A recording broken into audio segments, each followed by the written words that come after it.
This is Carol! Hi everyone! Tara, samahan niyo kami mag-cherry picking.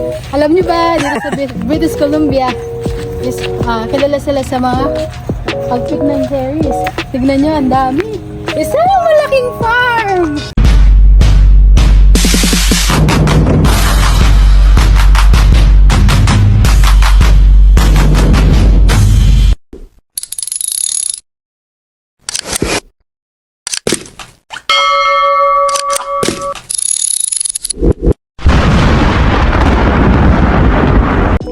Hello guys! Good morning! So, mag-rafting pala kami today. Kasama pa rin namin yung mga friends namin dito. Si Mami Joy, si Ate Early, si Honey, at saka si Daddy.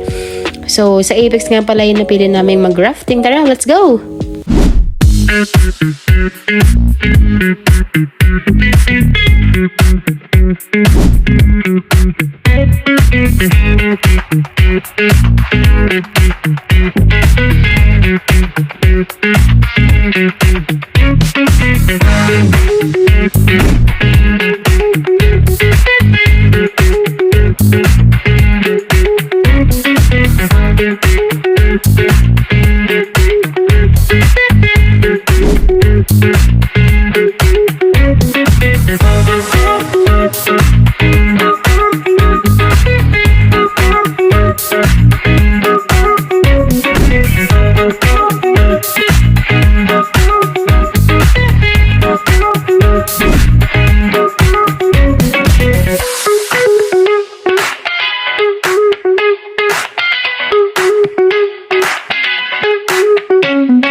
Okay, andito na kami. Sobrang excited na kami sa aming rafting. Super excited!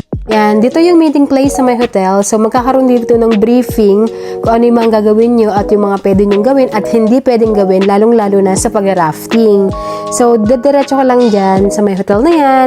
Andyan na rin yung bilihan ng mga souvenir or yung mga t-shirts na pwede nyong suotin after nyo mag-rafting.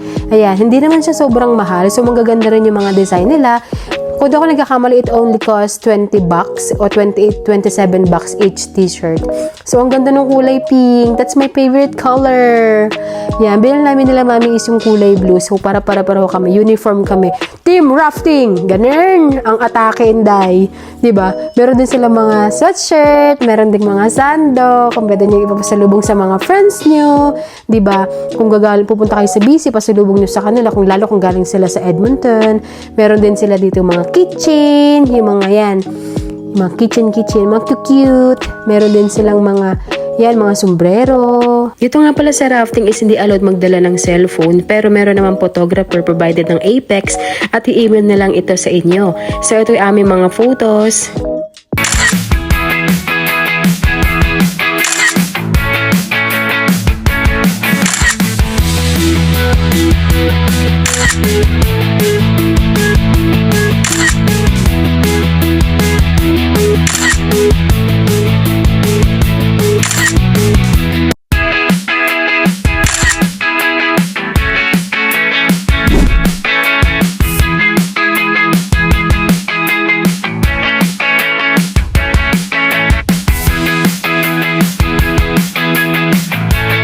Yahoo! We're home!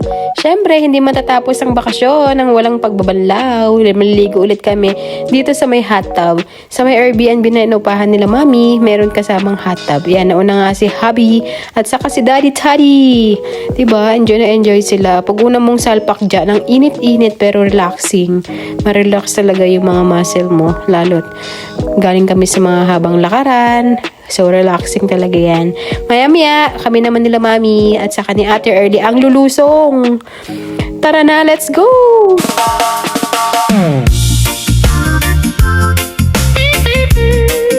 Yeah, the feeling's so right. Oh,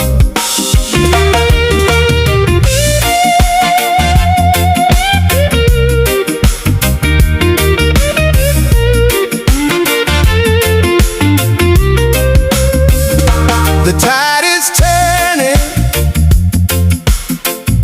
The day is brand new. mamimitas tayo ng cherry. Andito kami sa may Salmon Arm, dito pa rin sa BC. So dito kami namitas sa may Gayers Fruit and Berry Farm. Yan, tuwan-tuwa yung batang mahilig sa prutas, oh. Kasama pa rin namin yung aming mga friends para mamitas ng fresh cherry. First time namin tong mag-cherry picking. Nakaka-overwhelm. Sobrang daming cherry. Sobrang dami. Hindi mo na alam kung saan ka pipitas. Kasi lahat talaga sila hinug na. So, first time din namin natikman tong may orange cherry. Ang tamis niyan. Pero mas matamahal daw kasi yung kilo niyan. Yung pounds pala niyan pag bibilin mo siyang pipitas ka. So, kumain lang kami ng kumain. Tapos, pinili pa rin namin yung pula. Siyempre, mas mura yun. Pilipino nga ni. Ayan, pupunta kami dyan para kumuha ng bucket. So, mag-uumpisa pa lang kami mamitas ng mga cherry. Medyo na-overwhelm lang kasi nagtingin-tingin na agad kami sa mga puno kung ano yung mga dadalihin namin talaga. So, ayan. Mga friends, so good. May mga dala namin tagi-tigi isang bucket. So, isa kay Ate Earl, isa kay Mami, isa sa amin. So, pasalubong namin niya papuntang Calgary. Ang tamis. Let's go mga friends. Tayo nang mamitas ng cherry. Wala. Anong ginagawa mo dyan, te? This is Carol! Hi everyone! Tara, samahan niyo kami mag-cherry picking. Alam niyo ba, dito sa British Columbia, is, kilala sila sa mga pag-pick ng cherries. Tignan niyo, ang dami. Isang malaking farm! Nagal ako Alright, umpisahan na ang bakbakan. Pitasan na nga ni. Alright, umpisahan na natin ang pitasan. So, kanya-kanya na tayong puno. Yan sila mami, nakakuha na sila ng spot. Kami ni ate, yan, naghahanap pa kami ng pwede naming pitasin. Sobra kasing dami, ma-overwhelm ka. Ngayon, pipili ka ng magandang puno kung ano yung malalaking bunga, syempre. Syempre, hahanap ka ng malalaki. Yun, sa dulo, marami dun mga malalaki. Yung mga malalaki pala nasa taas. So, meron naman silang mga step ladder dyan. Pwede mo siyang gamitin para makuha mo yung mga malalaki sa puno. Ando, sa pinakatuktok. Pero naman, yung mga cherry naman na hindi naman ganun kataasan. Laki naman tayong Pilipinas, day. So, kaya nating akitin yan. Ayan, umpisa na magpitasan nga ni. 2 pitas, isa sa bunganga, isa sa bucket. So, ganun ang sikreto dyan. So, unlimited naman yung pagkain dyan. Kung gusto mo kumain, okay lang yan. Okay lang yan. The rest, lagay mo sa bucket mo. Kaya medyo matagal kami nakapuno dyan. Kasi, pagbitas ng 4, 2 sa bibig, 2 sa bucket. So, siguro mga nakain ng isang tao dyan, 1 kilo din. Nalugi na nga ni ang may-ari. Joke lang.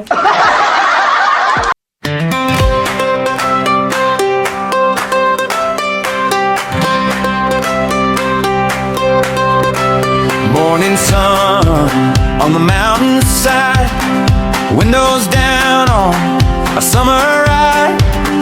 Good friends laughing, nothing to prove. Heading to the orchard, feeling that groove. Rows of green up beneath blue skies, red little cherries catching our eyes. Buckets in our hands, we're taking our time, making sweet memories under the sunshine. We don't need much, just a beautiful day. Good friends beside us and worries away.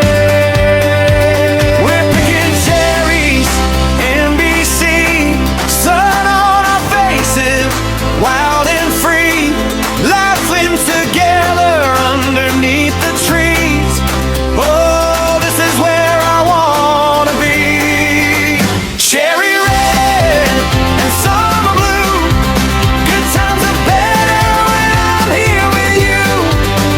From the mountains down to the valley breeze, we're living our best days in BC. Someone's singing way out of tune. Someone's eating more than they pick by noon.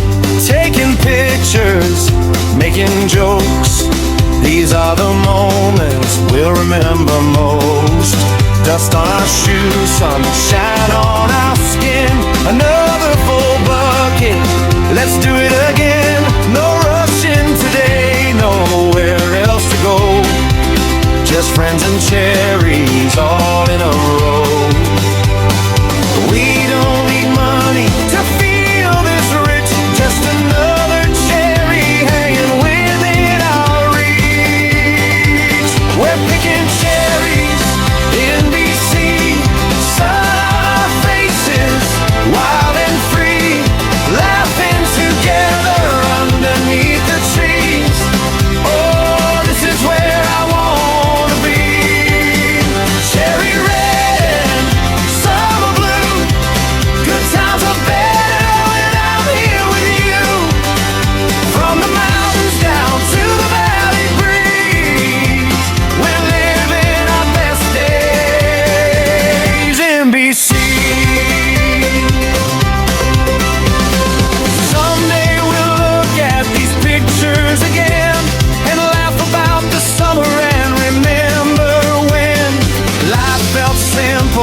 picking cherries in BC.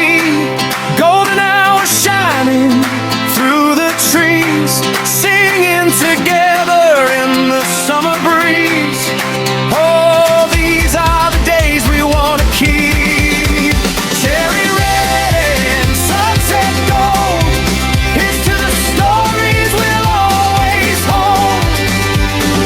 One more picture before we leave. Good friends, good times, cherry days in BC. Cherry days, cherry days under that BC sun. Cherry days, wish this summer never was done.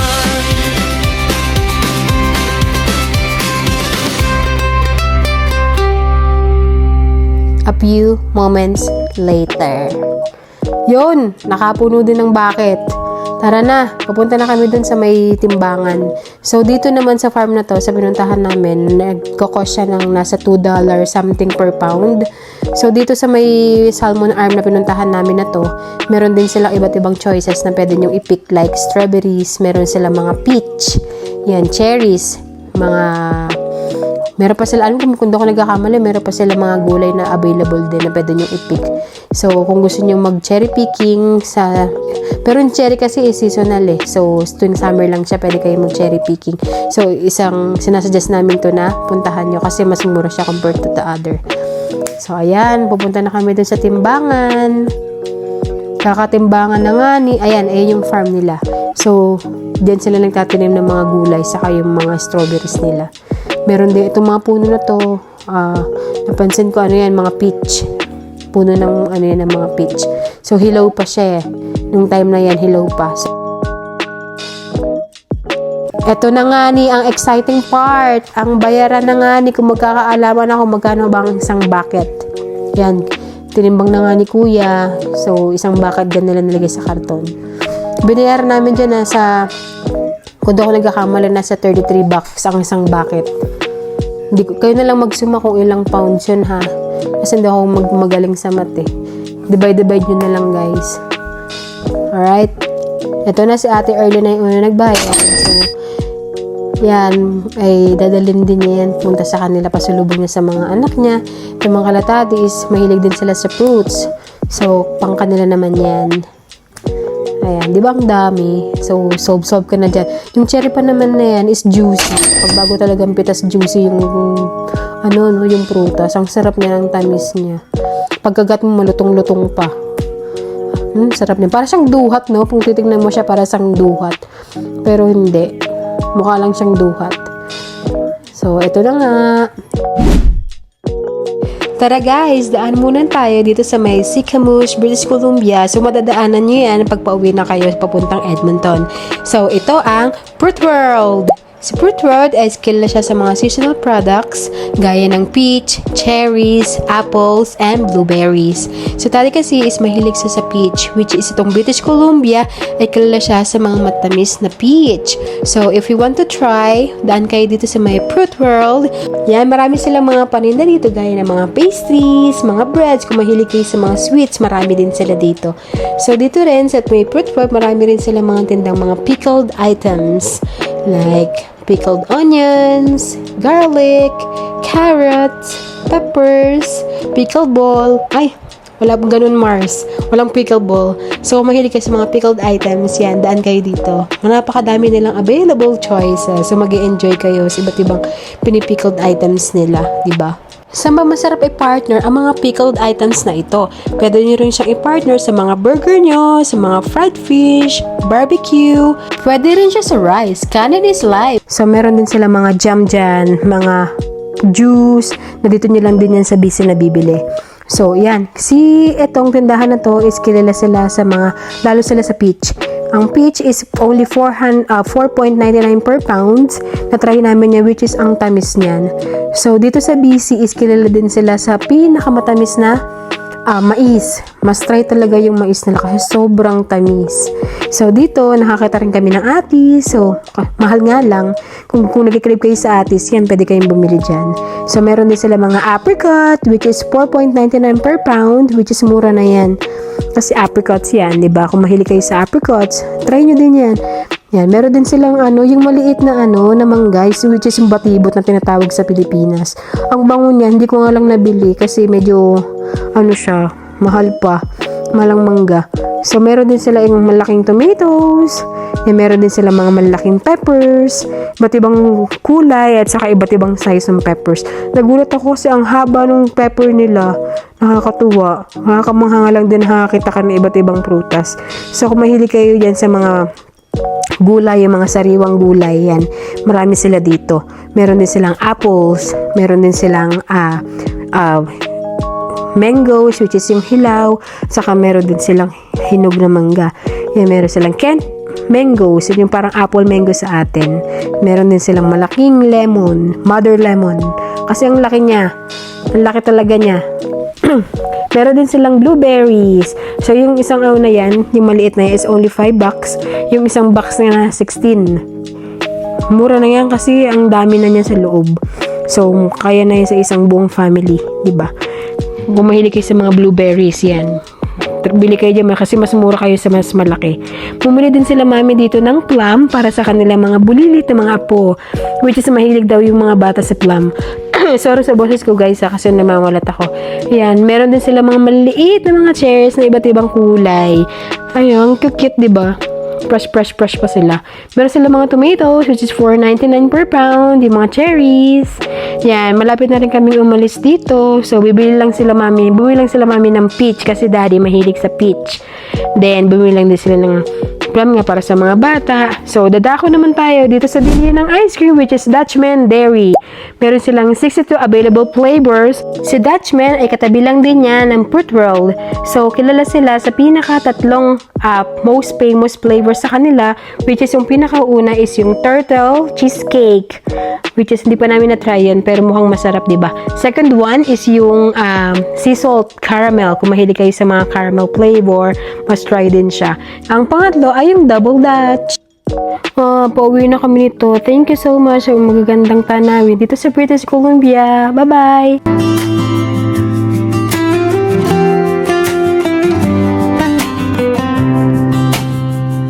Maagang araw, tahimik ang bayan. Kape sa kamay, biyahe sisimulan.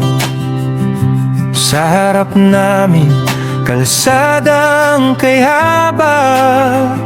Sa bawat kilometro, bagong tanawin ang dala. Mga punong sumasabay sa hangin, mga bundok na unti-unting dumarating. Bukas ang bintana, malaya ang puso. Sa simpleng paglalakbay, gumagaan ang mundo. Sa bawat liko ng daan, may tanawing naghihintay. Mga ilogan, kabundukan, sa ilalim ng bughaw na kalangitan. Hindi kailangang mapadali. Jade Carroll, let's go! Mula Pilipinas hanggang Arctic. Ito ang kwento namin. Yeah! Malamig ang hangin pero init ng puso. Lumalaban araw-araw, di sumusuko. Sa dulo ng mundo, bagong simula. Bawat araw may kwentong dala. Trabaho sa North, buhay kakaiba. Snow sa paligid pero smile di nawawala. Camera rolling, tara samahan nyo. Real life moments, walang halong show. Bawat lakad, bawat tanawin, lahat ng saya gusto naming ibahagi rin. Kung saan man kayo ngayon, tara na't sumabay. Welcome sa vlog.